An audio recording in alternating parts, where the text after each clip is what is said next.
Bibliología, lección número 5, audio número 2, inspiración, segunda parte. Entramos a hablar sobre el alcance de la inspiración en la escritura. Y entonces hemos hablado de 4 palabras: verbal, plenaria, infalible e inerrante. De cada una de ellas queremos hablar. Verbal. Con esto lo que queremos decir es que es el Espíritu Santo quien guió a la elección de cada palabra usada en los escritos originales. La elección de cada palabra no anula al individuo o la personalidad del individuo. Pues tenemos algunos textos con los que queremos compartir o que deseamos compartir, y en donde podemos, desde esos textos, pues no vamos a poder leerlos todos, pero de ellos se desprende el argumento para refutar a aquellos que defienden que la posición de las ideas o de los conceptos es lo que es inspirado. No, no estamos de acuerdo con eso a la luz de la Escritura. Bueno, ¿cuáles son algunos de esos textos? Puntualmente vamos a ver 3. Mateo 5:18 dice: porque de cierto os digo que hasta que pasen el cielo y la tierra, ni una jota, ni una tilde pasará de la ley hasta que todo se haya cumplido. ¿En qué contexto nos encontramos acá? Acá nuestro Señor Jesucristo está en lo que popularmente conocemos como el Sermón del Monte. Y uno de los valores importantísimos de este contexto es que nosotros en este pasaje vamos a llegar a leer una de las frases famosas de nuestro Señor cuando dice: oíste que fue dicho, mas yo os digo. Oíste que fue dicho, mas yo os digo. ¿Qué es lo que el Señor está haciendo ahí? El Señor no está cambiando la Escritura, ni está reinterpretando la Escritura. El Señor lo que está haciendo es corrigiendo la interpretación que las autoridades judías, que los fariseos habían dado sobre la Escritura misma, y diciendo: oíste. ¿Qué es lo que oyeron ellos? Lo que enseñaban los fariseos. Pero yo os digo, ¿qué es lo que Él les dice? Lo que es la verdadera interpretación de la Escritura. En ese contexto, Él les dice que podrá pasar el cielo. No, no podrá. Efectivamente pasará. Pasará en el cielo y la tierra. Pero lo que está escrito en la ley, en este caso puntual, que es lo que nuestro Señor menciona, lo que está escrito en la ley, eso se va a cumplir. Significa que cada palabra de lo que se dijo en el Antiguo Testamento, puntualmente en la ley, que es lo que el Señor menciona, cada una de esas palabras se va a cumplir. Aunque es justo mencionar que en algunas ocasiones se menciona la ley incluyendo todo el Antiguo Testamento. Ok, tenemos otro pasaje. Ahí mismo en Mateo, capítulo 22. Vamos a leer los versículos 31 y 32. Dice: pero respecto a la resurrección de los muertos, ¿no habéis leído lo que os fue dicho por Dios cuando dijo: yo soy el Dios de Abraham, el Dios de Isaac y el Dios de Jacob? Dios no es Dios de muertos, sino de vivos. Otra vez, ¿cuál es el contexto? El contexto es porque han venido en este caso los escribas y han querido tentar a nuestro Señor Jesucristo,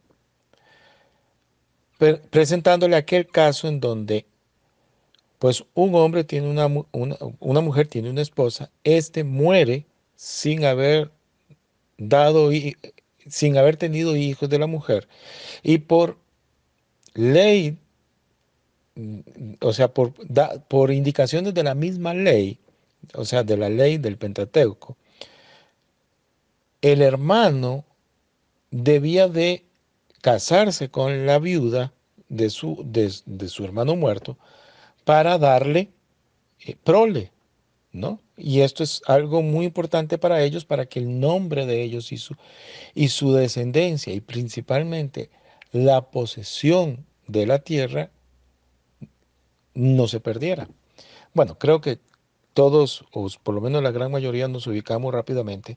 Ellos representan un caso en donde son 7 hermanos y en la situación hipotética que ellos le presentan, los 7 hermanos mueren sin dejarle descendencia. Y entonces es cuando ellos le preguntan al Señor, ¿de quién va a ser ella mujer? ¿De quién va a ser esposa? Bueno, para enfocarnos en el contexto de lo que estamos, porque el Señor ahí les dice dos cosas, ¿verdad? Que ignoran las escrituras y que no conocen el poder de Dios. Nosotros nos vamos a enfocar en la parte de la ignorancia de las escrituras, de este contexto, porque le dice, ignoráis las escrituras. Y entonces, este es el texto que les da, cuando dice, yo soy el Dios de Abraham, el Dios de Isaac y el Dios de Jacob. Dios no es un Dios de muertos, es Dios de vivos. Esa frase, yo soy el Dios de Abraham, el Dios de Isaac y el Dios de Jacob, lo leemos en el Génesis. Pues a Isaac le lee, cuando estamos leyendo el relato de Isaac, estamos leyendo, yo soy el Dios de tu padre Abraham.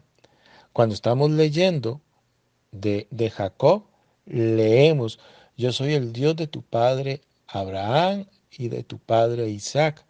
Y cuando leemos aún de José, llegamos a leer, yo soy el Dios de Abraham, tu padre, el Dios de tu padre Isaac y el Dios de tu padre Jacob. El punto es que para cuando el Señor se presenta así delante de quien corresponda, ya sea de Isaac o de Jacob, sus ancestros ya han fallecido, o sea, ya están muertos. Pero en la escritura Dios se presenta como un Dios de vivos. Y el Señor utiliza esa frase en este contexto eh, con estos señores que llegaron a tentarle, a quererle poner trampa, para mostrar que si en el Antiguo Testamento estábamos leyendo como si ellos estuvieran vivos, es porque hay una verdad implícita en esa oración. Y es que esas personas, a pesar de haber muerto físicamente, delante de Dios están vivos. Claro, todo eso tal vez todos nosotros lo podemos tener sumamente claro, pero aquí el valor lo tiene la selección de las palabras. Es decir, que intencionalmente esas son las palabras que fueron escogidas. Entonces, eso nos habla a nosotros de que Dios tiene cuidado aún de cada una de las palabras que escoge. Por eso, segunda de Timoteo 3:16, que es más bien con el texto que tuvo que haber empezado, es cuando dice, toda la escritura es inspirada por Dios. O sea, es toda, toda la escritura es inspirada por Dios. Bueno, y luego, pues podemos saltar a Gálatas 3:16, que también es uno de los textos muy, muy empleados para defender esta verdad bíblica de la inspiración verbal.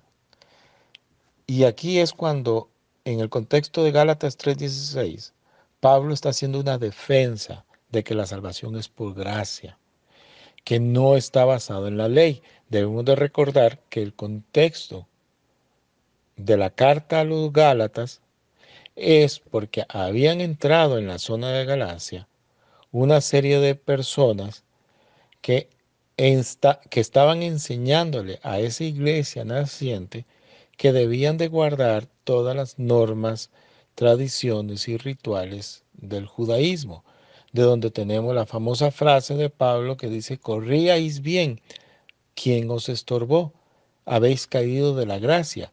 Y otra de las frases conocidas es que, aun si viniere otro ángel y os anunciare otro evangelio, ¿verdad? Debían de tenerle por anatema. Ok, en todo ese contexto, una de las razones que quiere, o uno de los elementos de defensa del apóstol Pablo, es cuando Dios le hace la promesa a Abraham y le dice, en tu simiente. Y esa simiente se refiere a Isaac. Y él hace una analogía, una alegoría, perdón, es la palabra exacta, y pretende, o en la alegoría, él lo que muestra es que Ismael es el hijo de las obras y que en Isaac es el hijo de la promesa. Eso es lo que dice en Gálatas 3:16. Ahora bien, dice, a Abraham fueron hechas las promesas y a su simiente. No dice a las simientes, como si hablase de muchos, sino como de uno, y a tu simiente, la cual es Cristo. Eso tiene un valor sumamente importante porque Abraham, a pesar de que nosotros le conocemos uno o a lo sumo dos hijos, Isaac e Ismael, luego con Cetura tuvo más hijos, tuvo 6 hijos. Entonces es sumamente importante la atención o el cuidado que toma el apóstol para marcar la diferencia entre singular y plural. Continuamos en el otro audio.